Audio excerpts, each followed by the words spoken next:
আজকে সকাল সকাল বাবা বাজার দিয়ে দুটো বড় সাইজের ইলিশ মাছ নিয়ে এসেছিল। তার মধ্যেই একটা আজকে তোমাদের রান্না করে দেখাবো। আমরা তো সকলেই জানি বাঙালিদের ইলিশ মাছ কত প্রিয়, তাই ইলিশ মাছের আজকে সর্ষে দিয়ে ভাপা রেসিপিটা তোমাদের সাথে শেয়ার করব।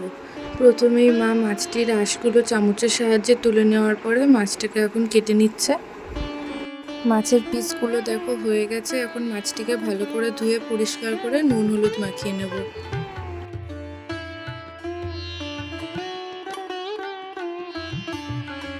ভালো মতো নুন হলুদটা মাখিয়ে নেওয়ার পরে এখন আমরা মশলাটা করে নেব। তার জন্য সর্ষে আর কাঁচা লঙ্কাটাকে একটু বেটে নিচ্ছি।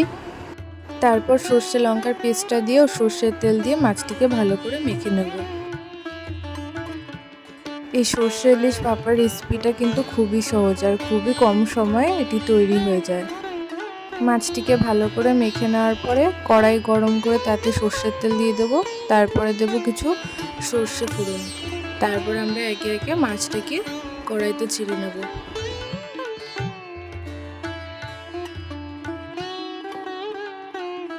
সম্পূর্ণ মাছটি কড়াইতে দেওয়ার পরে একটি কাঁচা লঙ্কা চিড়ে দিয়ে দিয়েছিলাম। তারপরে দিলাম সামান্য পরিমাণে জল।